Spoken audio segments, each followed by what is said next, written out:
After the massive success of the Yeezy 350 V2, Kanye West and Adidas are finally ready to drop a brand new sneaker. Let's take a closer look at the Yeezy Boost 380.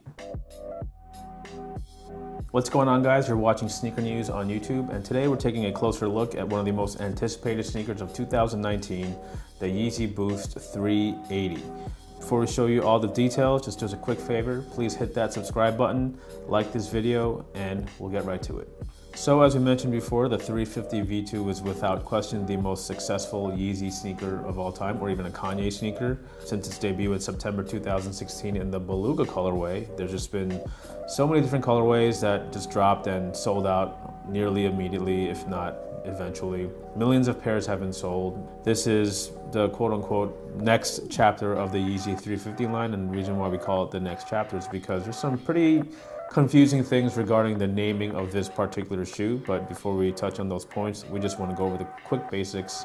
The official release date of the Yeezy Boost 380 in this alien colorway is indeed November 16th, 2019, with a retail price of $230. So the shoe was originally named the Yeezy Boost 350 V3, but as you guys know, it is now renamed the Yeezy Boost 380. But we can understand why Adidas chose to change that name. It's not that similar to the V2, although it kind of has similar design principles. Let's start with the upper. As you can tell, it has that same prime knit, elastic knit upper that Yeezy fans all have come to love, but it's specifically engineered to kind of create this pattern. If you kind of run your hand over it, it's not like a straight finish. Cream white layer is elevated above this gray layer, which is elevated above this white layer. Some parts are thicker than others, and again, that's just to kind of create this camo-like effect. Even the transparent strip returns, although it's much different from what you're usually expecting. It doesn't have that smooth, curvy line. It has like all these jagged ridges.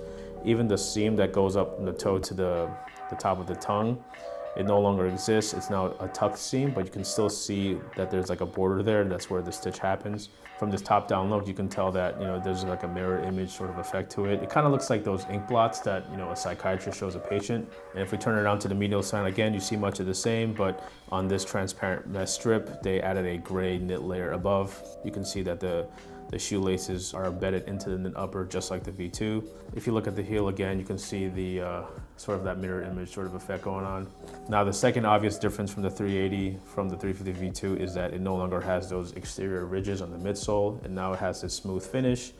There's definitely a little bit more of a performance aspect to it, in our opinion, mostly because of the enhanced traction pattern, which we'll touch on a little bit, but also the heel has been compared to one of Nike's running shoe, the Zoom Flies. The heel sort of scoops upwards, and that's more of a performance aspect. When you walk or run, it's for heel striking, but it also has a aesthetic sort of purpose as well.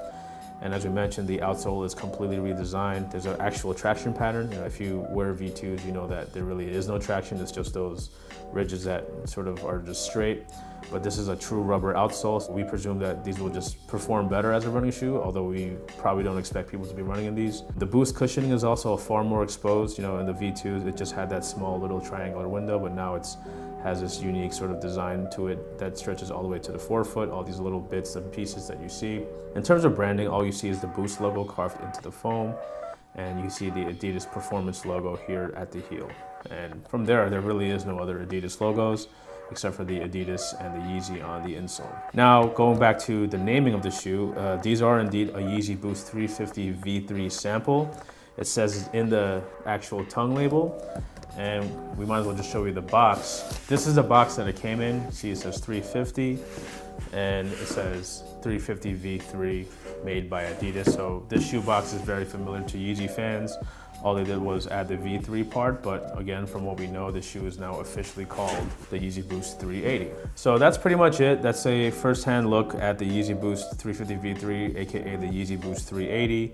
The official release date is November the 16th, 2019, with a retail price of $230. This is indeed the alien colorway. In hand, it's very impressive. Whether it's better than the 350 V2 or not, that's really up to you. It's your personal preference. In our opinion, it kind of loses some of that Yeezy sort of identity without those ridges. That's kind of what made the shoe such a standout, but the shoe is a great design. We can't wait to, give these a shot. We did try these on. It's very, very comfortable. Like we said, the reshaped outsole definitely helps with comfort. Again, it's kind of built like a running shoe. So yep, here it is. This is a 350 V3, aka the 380. Let us know in the comments if you think these are better than 350 V2. Please hit the subscribe button and like the video, and we'll catch you in the next one.